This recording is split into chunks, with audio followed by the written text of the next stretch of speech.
ये जो नट्स है ना, इनको मैंने चॉपर में डाल के जो है ना वो चॉप कर लेना। जो है वो मैं इस तरह से गोल बिस्किट बनाऊंगी। ठीक है, ये देखिए ऐसे करके और यूं कर लेना आपने। ये देखें इस तरह से गोल बिस्किट बनेंगे। अच्छा जी, अब इन बिस्किट्स को मैं निकालूंगी बाहर। ठीक है, और इनको निकाल के जो है अब मैं रखूंगी कोई घंटा, ताकि ये जो है इसका जो है वो ड्राई हो। इन्होंने बाहर ड्राई होना, इन्होंने अंदर ड्राई नहीं होना। ये मैं फिर समझा रही हूँ आपको। इसको आपने उसी ट्रे में 1 घंटा ठंडा करना है, जब तक ट्रे ठंडी ना हो जाए। ये बिस्कोटी की तरह होते हैं, जैसे बिस्कोटी होती है ना, उसकी भी रेसिपी लेके आऊंगी। थोड़े से हार्ड होते हैं। ठीक है, ये देखें, ये देखें, क्योंकि इसमें नट्स की रेशो ज्यादा है ना। अच्छा, इसके अंदर मटेरियल है, हर तरह का नट मैंने यूज किया। आप लोग जितने नट्स चाहें इसमें ऐड कर सकते हैं। यहाँ जी रेसिपी करने लगी हूँ शेयर आपके साथ। हेल्दी व्हीट बिस्किट हैं विद ड्राई नट्स। कुछ भी डाल सकते हैं, सारी रेशो आपके सामने मैं समझाऊंगी आपको। मक्खन के साथ बनने, ऑयल के साथ नहीं बनेंगे। या आप जो है शॉर्टनिंग के साथ इस्तेमाल करेंगे। ठीक है, शॉर्टनिंग और बटर ये मैंने लिख दिया है। 200 ग्राम लेना है दोनों में से। आइसिंग शुगर 100 ग्राम या ब्राउन शुगर। ब्राउन शुगर को पीस लें या घर की चीनी पीस कर डाल लें। 100 ग्राम आपने डालनी है, ये आपकी अपनी मर्जी है। शक्कर भी इवन आप यूज कर सकते हैं, शक्कर भी इस्तेमाल कर सकते हैं आप। आइसिंग शुगर भी इस्तेमाल कर सकते हैं आप। ब्राउन शुगर पीस के भी इस्तेमाल कर सकते हैं आप। घर की चीनी पीस के भी इस्तेमाल कर सकते हैं। सारी ऑप्शन आपको मैंने दी है। 100 ग्राम मैदा जो है इसमें सिर्फ मैं 35 ग्राम इस्तेमाल करने जा रही हूँ, और बाकी जो है वो मेरा होगा व्हीट फ्लावर। ये देखें जी, ये देखें, ये नीचे से निकल आया ना व्हीट। ये चक्की का आटा जो होता है ना, जो ओरिजिनल गंदुम का आटा होता है, जिसे ब्राउन आटा भी कहा जाता है, ये वो है। और इसमें मैंने मैदा थोड़ा सा मिक्स करके यूं इसको मिक्स कर लिया। ठीक है, ताकि इसमें एक लचक आ जाए। और लचक डालने के लिए मैदा डालना थोड़ा सा ज़रूरी होता है। अगर कोई बिल्कुल ही आपसे आटे वाले मांगे तो फिर आपने क्या करना है, यहाँ पे आटा 200 ग्राम और मैदा 35 ग्राम है ना, तो आपने 235 ग्राम खाली आटा डाल देना, फिर आप मैदा नहीं डालोगे। ठीक है जी, लेकिन थोड़ी सी मुझे इसमें लचक चाहिए थी। 35 ग्राम मैंने इसके अंदर मैदा इस्तेमाल किया है। मिल्क पाउडर लेना है, टी वाइटनर नहीं लेना, किसी भी कंपनी का अच्छा मिल्क पाउडर ले लेना 30 ग्राम। वनीला पाउडर जाएगा, ये वनीला एसेंस आपकी अपनी मर्जी है। वनीला पाउडर मैं डालूंगी इसमें। नमक जो है 1/8 टीस्पून। ड्राई नट्स की तरफ आ जाएं जी। ये देखें, ये सारी चीजें जो हैं, ये देखें, ये 50 रुपए के मैंने चने लिए हैं। 50 रुपए के ही मैंने ये लिया है, ये जो मेवा होता है।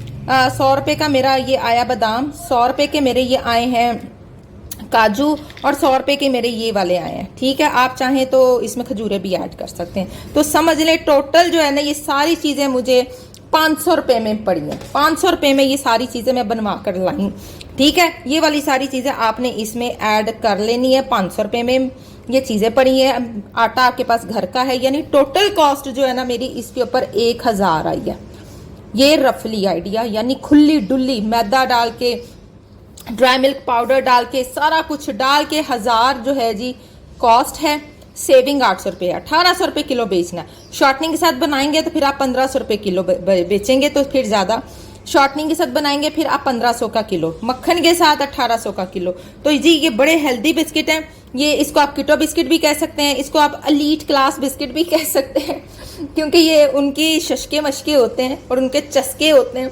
उनको लगता है कि हम ऐसी चीज़ें खा के बहुत लंबी ज़िंदगी जी लेंगे और बहुत मज़ा आएगा उनका। एनीवेज क्योंकि ज़ाहिर है जी वास्ता रहता है हमारा, तो इसलिए मैं कह रही हूँ। चलें जी स्टार्ट करने जा रहे हैं अपनी रेसिपी। और टेम्परेचर नोट कर लें 180, टाइमिंग 12 से 15 मिनट, डिपेंड करता है साइज कितना है उसके मुताबिक बनेंगे। तो आज मैं आपकी व्हीट रेसिपी की भी ख्वाहिश पूरी करने जा रही हूँ, जो कि बिस्किट के साथ है। सबसे पहले ये जो नट्स हैं, बिस्किट्स हैं, ये जो नट्स हैं ना, इनको मैंने चॉपर में डाल के जो है ना वो चॉप कर लेना। पाउडर नहीं करना, इसको चॉप करना, यानी ये ऐसे लगे जैसे क्रश्ड हुए हुए हैं। ये देखें, ये कुछ यूं कर लेना हमने। ठीक है जी, ये देखें, मेवा इतना अच्छा नहीं होता। मेवे को यूं काट लें हल्का हल्का, कुछ हो गया कुछ नहीं हुआ।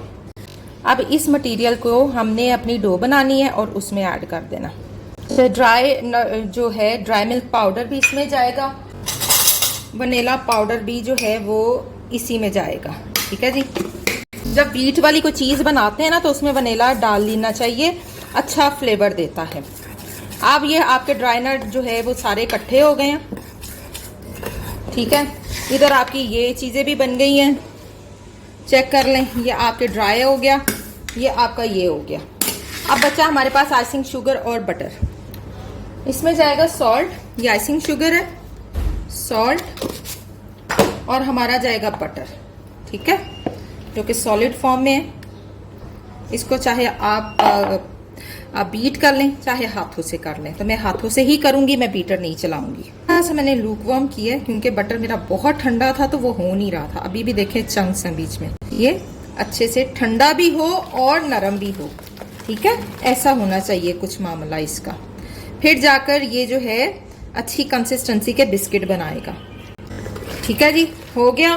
चलें जी, ड्राई इंग्रेडिएंट यानी हमारा मैदा और आटा इसमें चला जाएगा। मैदा तो बहुत ही कम है, सिर्फ मैंने लचक की वजह से डाला है ताकि एक अच्छी सी लचक इसमें आ जाए।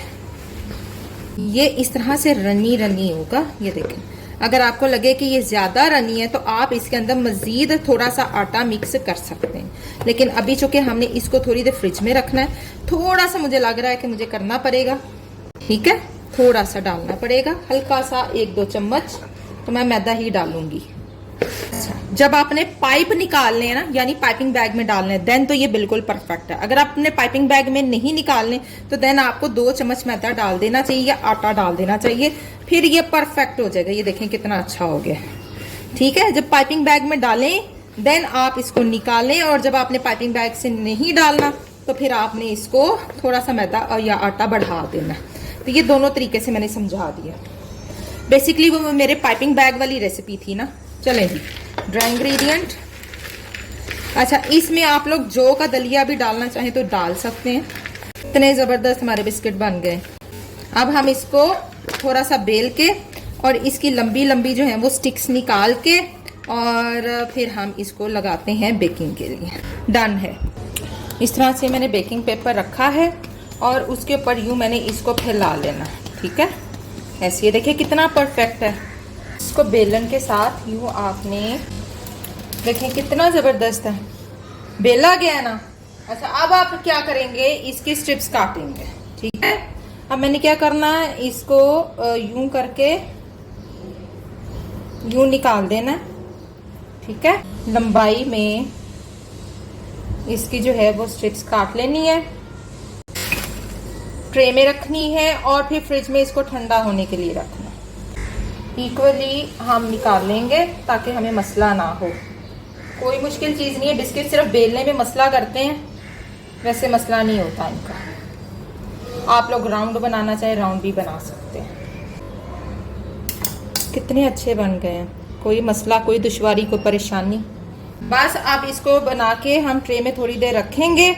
ये थोड़े से फ्रिज में रखेंगे। इसको फ्रिज में रखने के बाद कोई आधे घंटे के बाद फिर बेक करना है।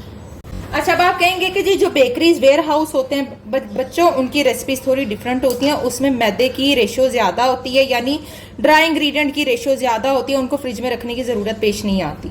उनमें जो हमारी ओरिजिनल रेसिपीज, हमारी क्या इंटरनेशनल लेवल पे जो ओरिजिनल रेसिपीज होती है ना, वो उसमें चेक करते हैं कि हम अखराजात पूरे नहीं कर सकते एसीओ के, तो वो क्या करते हैं, उसी रेसिपी में मैदे को बढ़ा देते हैं। कुछ जो है वो मैं इस तरह से गोल बिस्किट बनाऊंगी, ठीक है। ये देखिए ऐसे करके और यूं कर लेना। इस तरह से गोल बिस्किट बनेंगे जो कि एक अच्छी लुक देते हैं। ये देखें, ठीक है। इसी तरह इसको भी आपने कर लेना है। जी जी, यहाँ पर ये जो ट्रे है ये मैं लेकर जा रही हूँ बेकिंग के लिए, ठीक है। ठंडे हो गए हैं और सेट भी हो गए हैं, ये देख लीजिए, ठीक है जी। और इन बिस्किट्स को अब हमने करना है बेक 170-180 पर, और बेक करने के बाद फिर दिखाते हैं आपको। अच्छा, जिनके जी फैन वाले रॉड हैं वो 140 पर बेक करेंगे। ऊपर वाला फैन, ऊपर वाला रॉड, नीचे वाला रॉड और फैन जिनके कन्वेक्शन ओवन है 140 पर। जिनका रॉड चलता है, ऊपर वाला रॉड नहीं चलाना, नीचे वाले रॉड पे बेक करना है। आप लोगों ने 155 से 150 पे बेक करना है, क्योंकि ये आटा बिस्किट है, इसको हमने क्रिस्पी भी करना है और इसको हमने इसी कलर में बरकरार भी रखना है, ठीक है। तो इस चीज़ का खास ध्यान रखते हुए टेम्परेचर को थोड़ा सा एडजस्ट करना आप लोगों ने। तो चलें जी, करते हैं बेक और देखते हैं जी हमारे आटा बिस्किट, व्हीट बिस्किट कैसे बनते हैं। 10 मिनट के बाद दिखाती हूँ मैं आपको हालत। अच्छा, ये देखिए थोड़े से नीचे से जो हैं वो रेड हो गए हैं, ठीक है। वो इसलिए कि इसमें जो है ना नट्स की तादाद ज़्यादा है, इसलिए ऐसा हुआ है। हल्की आंच पे करना है, ज़्यादा नहीं करना। इसकी भी हमारे पास हल है, हमने इसको भी कंट्रोल कर लेना। अच्छा, कहीं से ना आज मेरा जो है वो हीट ज़्यादा लग रही है, मेरी राइट साइड से हीट ज़्यादा है और लेफ़्ट साइड पर हीट जो है वो कम है। तो चलें देखते हैं क्या बनता है इनका। मैंने आंच बिल्कुल स्लो कर दी, 150 पे कर दिया, अभी थोड़ी सी कमी है। अच्छा जी, अब इन बिस्किट्स को मैं निकालूंगी बाहर, ठीक है, और इनको निकाल के जो है अब मैं रखूंगी कोई घंटा, ताकि ये जो है इसका जो है वो ड्राई हो। इन्होंने बाहर ड्राई होना है, इन्होंने अंदर ड्राई नहीं होना, ये मैं फिर समझा रही हूँ आपको। इन बिस्किट्स ने बाहर ड्राई होना है, अंदर नहीं होना, अंदर ये वेटी ही रहेंगे। ठीक इन्होंने मेरे 15 मिनट लिए। मैंने क्या किया था, 12 मिनट के बाद टेम्परेचर और डाउन कर दिया ताकि ये खुश्क हो जाए। चलें आउट कर लीजिए जी। ये है जी हमारे जो व्हीट बिस्किट मैंने बनाए हैं, और ये देखिए कितने ज़बरदस्त हैं। यहाँ से नहीं छेड़ूंगी, यहाँ से आपको दिखाती हूँ, ठीक है। ये चेक करें, हर चीज़ इसमें परफेक्ट है। इसको आपने उसी ट्रे में 1 घंटा ठंडा करना है, जब तक ट्रे ठंडी ना हो जाए। ये बिस्कोटी की तरह होते हैं, जैसे बिस्कोटी होती है ना, उसकी भी रेसिपी लेके आऊँगी। थोड़े से हार्ड होते हैं, ठीक है। ये देखें, क्योंकि इसमें नट्स की रेशो ज़्यादा है और फ्लावर की रेशो, यानी फ्लावर के साथ नट्स की रेशो बराबर की आ रही है। ये आप चेक करें ज़रा, ये देखें कितना अच्छा इसके अंदर मटेरियल है। हर तरह का नट मैंने यूज़ किया, आप लोग जितने नट्स चाहें इसमें ऐड कर सकते हैं। और कितनी परफेक्ट शेप आई है। टाइम लेंगे, पहले आपने 12 मिनट जो 170 पे ही बेक करना, उसके बाद आपने टेम्परेचर गिरा के इसको आपने मजीद 5 मिनट बेक करना है लो टेम्परेचर पे। लाइक आप समझ लें, अगर मैंने 170 था तो मैंने 140 कर दिया था। आप लोगों को जिनका 140 टेम्परेचर है, उन्होंने इसको ले आना है 100 पे या 120 पे। 120 पे फिर आप इसको थोड़ा क्रिस्पी करोगे, उसके बाद बाहर निकाल के रखोगे, फिर देन क्रिस्पी करोगे। क्योंकि आटा और चीज़ होती है, मैदा और चीज़ होती है, और फिर जब उसमें नट्स चले जाएं तो फिर और होती है। बता दिया 1800 रुपये किलो से नीचे नहीं देने। इतने ज़बरदस्त ये बिस्किट हैं कि ये हेल्दी हुए, इतनी हेल्दी प्रोडक्ट है। आप इस तरीके से बिस्किट्स बनाएं। इस रेसिपी के साथ आप बिस्किट की कोई भी वेरिएशन दे सकते हैं। तो चलें जी, मिलेंगे नेक्स्ट टाइम नेक्स्ट एपिसोड में। देखते रहिए chef life with chef Nazia. Subscribe करना नहीं भूलना। मेरा दूसरा चैनल शेफ नाजिया व्लॉग को भी सब्सक्राइब करें, जिसके ऊपर मेरी डेली व्लॉगिंग होगी और इसके ऊपर मेरी कुकिंग और बेकिंग होगी। चलें जी, मिलेंगे नेक्स्ट टाइम नेक्स्ट एपिसोड में। टिल देन अल्लाह हाफिज़।